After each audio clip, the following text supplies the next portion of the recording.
today we are talking about growing a healthy and fruitful life. Now, we kicked off this series last season, and today I believe that you want to talk about the, fertilizing and the things that we add into our life. Where do you want to go? Yeah, so we're talking about, what would, if we consider our life as a fruit tree in an orchard.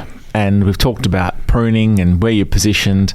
But I want to talk today, you need fertilizer. I know lots of people sometimes want organic fruit, but if you talk to an orchardist, it's very difficult to do that. But fertilizer, but it's also, the fruit trees need lots of water. Yeah. To sustain life and growth, but they also need fertilizer as well too.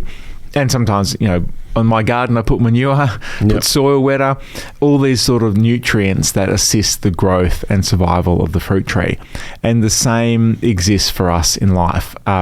We don't just exist in isolation. We need to be watered and nourished and fertilized in our own life. And I guess what that looks like is, are we constantly thinking, how can I improve myself? How can I learn? How can I grow? What am I reading? What am I watching that can build me up? How am I consciously thinking, how can I be a better dad?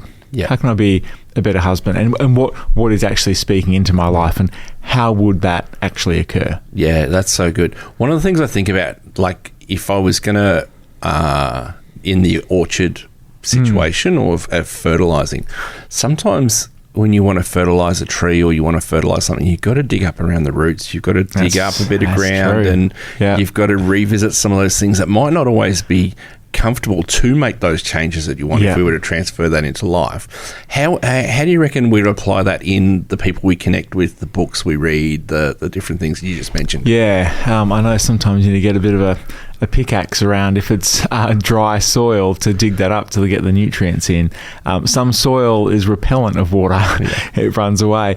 So sometimes it is tough. It's tough to think, okay, I'm in my 40s, but I've actually got a lot to learn about life, and I need to change and I need to grow and develop. So I guess it's being open to learning new things and being able to hold that space of being challenged.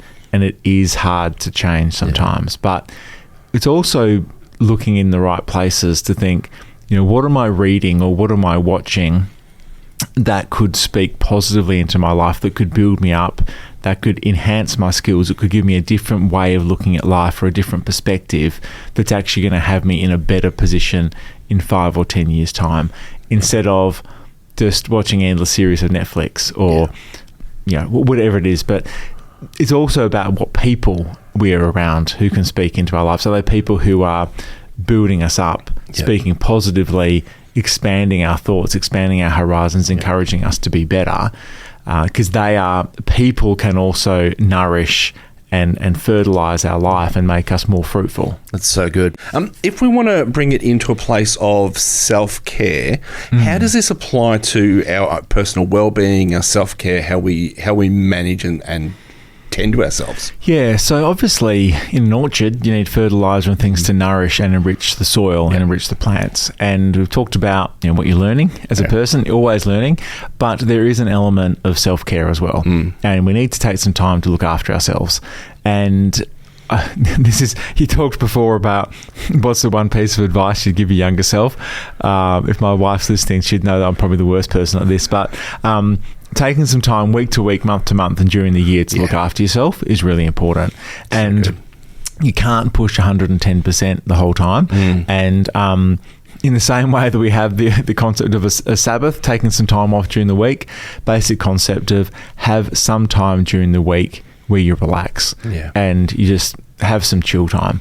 And then there also needs to be sometime over 4 to 5 weeks, you have a quieter weekend. And then over the course of the year, you need to book some holidays. And this is what I say to my staff all the time is, you have to have some holidays booked in.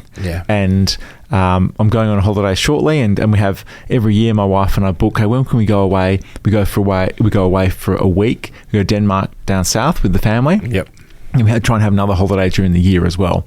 And those things are really important to stop, have some time to reflect, re-energize, recharge, and connect with your family. So I know sometimes people think, oh, well, I'm just, I'm being lazy, I'm not doing anything. But it's actually really important to nourish and enrich you. Is every week have a bit of downtime, have some quiet weekends periodically, and the other question is, what holidays have you got booked in over the next year? I know it's difficult when you got kids and people get busy and you have weekend sport and things, but even if it's a long weekend away, but you need to.